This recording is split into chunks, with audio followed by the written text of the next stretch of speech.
गोपाल सिंह एक रिटायर्ड अध्यापक है। सुबह 10 बजे तक वे एकदम स्वस्थ प्रतीत हो रहे थे। शाम के 7 बजते बजते तेज बुखार के साथ साथ वे सारे लक्षण दिखाई देने लगे जो एक कोरोना पॉजिटिव मरीज के अंदर दिखाई देते हैं। परिवार के सदस्यों के चेहरों पर खौफ साफ दिखाई पड़ रहा था। उनकी चारपाई घर के एक पुराने बड़े से बाहरी कमरे में डाल दी गई, जिसमें इनके पालतू कुत्ते मार्शल का बसेरा है। गोपाल जी कुछ साल पहले एक छोटा सा घायल पिल्ला सड़क से उठाकर लाए थे और अपने बच्चे की तरह उसे पाला और उसका नाम रख दिया मार्शल। इस कमरे में अब गोपाल जी, उनकी चारपाई और उनका प्यारा मार्शल है। दोनों बेटों बहुओं ने दूरी बना ली और बच्चों को भी पास ना जाने के निर्देश दे दिए गए। सरकार द्वारा जारी किए गए नंबर पर फोन करके सूचना दे दी गई। खबर मोहल्ले भर में फैल चुकी थी, लेकिन मिलने कोई नहीं आया।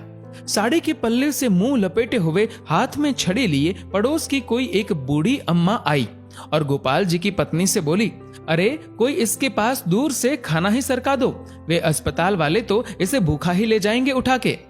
अब प्रश्न ये था कि उनको खाना देने के लिए कौन जाए। बहुओं ने खाना अपनी सास को पकड़ा दिया। अब गोपाल जी की पत्नी के हाथ थाली पकड़ते ही कांपने लगे, पैर मानो खूंटे से बांध दिए गए हो। इतना देखकर वह पड़ोसन बोली, अरे तेरा तो पति है, तू भी किन ख्यालों में पड़ी है? मुंह बांध के चली जा और दूर से थाली सरका दे, वो अपने आप उठाकर खा लेगा। सारा वार्तालाप गोपाल जी चुपचाप सुन रहे थे। उनकी आंखें नम थी और कांपते होठों से उन्होंने कहा कि कोई मेरे पास ना आए तो बेहतर है, मुझे भूख भी नहीं है।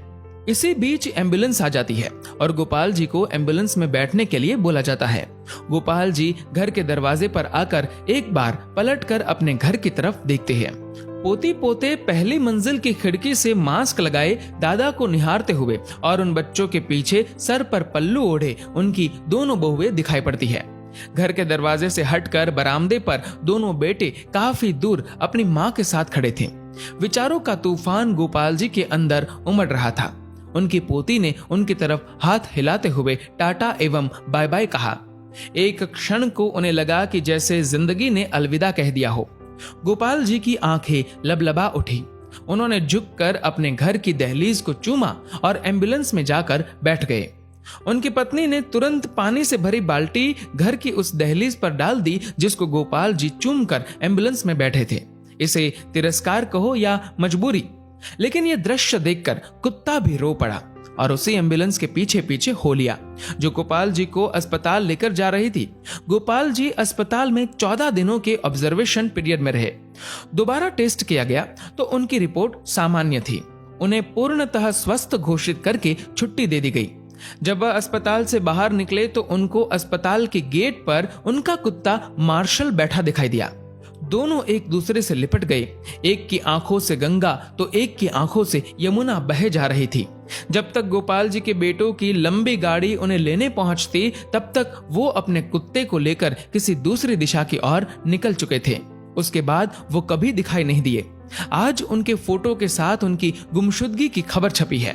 अखबार में लिखा है कि सूचना देने वाले को 40,000 का इनाम दिया जाएगा। 40,000। हाँ, पढ़कर ध्यान आया कि इतनी ही तो मासिक पेंशन आती थी उनकी, जिसको वो परिवार के ऊपर हंसते हंसते उड़ा दिया करते थे। एक बार आप गोपाल जी की जगह पर स्वयं को रखकर देखो। कल्पना करो कि इस कहानी में गोपाल जी का किरदार आप हो। आपका सारा अहंकार और सब मोह माया खत्म हो जाएगी। हे कोरोना, तू पूरी दुनिया में मौत का तांडव कर रहा है, पर सचमुच में तूने जीवन का सार समझा दिया है। तेरे लिए अमीर गरीब, छोटा बड़ा, स्त्री पुरुष, राजा रंक कोई भेदभाव नहीं, सब एक समान है। इसीलिए मैं आपसे निवेदन करता हूँ कि कुछ पुण्य कर्म कर लिया कीजिए। जीवन में कुछ नहीं है, कोई अपना नहीं है। जब तक स्वार्थ है तभी तक आपके सब है। जीवन एक सफर है, मौत उसकी मंजिल है। मोक्ष का द्वार कर्म है।